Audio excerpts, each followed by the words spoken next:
गुजरांवाला थाना peoples colony के इलाका में कब्जा ग्रुप के हाथों एक और शख्स जख्मी हो गया। सईद ने बताया कि जारा भंगी और कुछ नामालूम अफराद ने मेरी जगह पर कब्जा कर लिया और जब मैं मौका पर पहुंचा तो उन्होंने मुझ पर तशद्दुद करना शुरू कर दिया। इस हवाले से जानते हैं गुजरांवाला से हमारे नुमाइंदे अंसर इशाद बर से। जी अंसर, बताइएगा क्या तफसीलात हैं आपके पास। जी, इस वक्त हम थाना पीपल्स कॉलोनी में इलाके में पीपल्स कॉलोनी में मौजूद हैं। गुंडागर्दी और कब्ज़ा माफिया, एक और बंदा ज़ख्मी। पूछते हैं इनसे क्या वाक़या हुआ, कैसे हुआ। अच्छा ना मेरी ना नहर के उपर मेरी एक कनाल है जी जनाब मेरे को रजिस्ट्री मौजूद है। मैं अपनी जगह पर गया वा तो ये जनाब जो डेरा भंगिया तो जनाब मैनू आके जनाब मसला बंदे आ गए तो इन्होंने मैनू डराना मारना शुरू कर दिता है।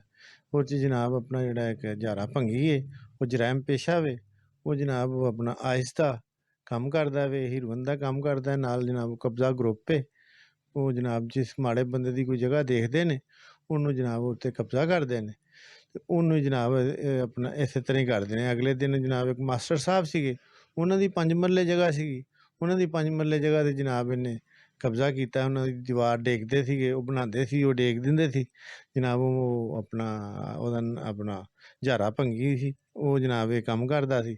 ਉਹ ਜਨਾਬ ਵਿਚਾਰਾ ਮਾੜਾ ਬੰਦਾ ਉਹਨੇ ਵੀ ਫਿਰ ਪਰਚਾ ਕਰਵਾਇਆ ਤੇ ਫਿਰ ਉਹਦੀ ਜਨਾਬ ਐਸਐਚਓ ਸਾਹਿਬ ਨੇ ਮੇਰੇ ਤੇ ਵੀ ਬੜੀ ਮਿਹਰਬਾਨੀ ਕੀਤੀ ਕਿ ਮੈਂ ਜਨਾਬ ਆਪਣਾ ਗਿਆ ਵਾਂ तो मैनू SHO साहब ने जनाब कहा कि जाओ तुसीं अपना नतीजा ले आओ।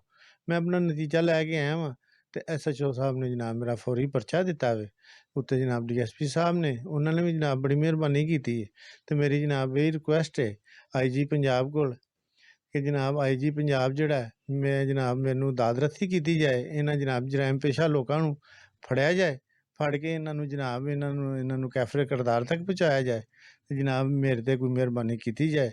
मैं बस यही रिक्वेस्ट कर रहा है जनाब मेरे को अपना मेरी रजिस्ट्री है मेरी रजिस्ट्री है जनाब तो ये मैं जनाब मेरे सन 80 का मालक है ਇਹਦਾ 4 दीवारी भी मैं करवाई दी है तो लेकिन फिर भी मैनू जरा ना जनाब ये जरैम पेशा लोग जोड़े ने ये मैनू परेशान करते पे ने। FIR की जनाब मैं अपना जी करवा दी है तो मेरी IG पंजाब अगे रिक्वेस्ट है कि इन्हों जनाब फौर फड़िया जाए। मेहरबानी। कब तक आखिर कब्ज़ा माफिया के हाथों गरीब आवाम पिसती जाएगी? इनको कब कैफे किरदार तक पहुंचाया जाएगा? इनका भी यही कहना है IG पंजाब से कि इन मुल्ज़मान को फिलफौर गिरफ्तार किया जाए।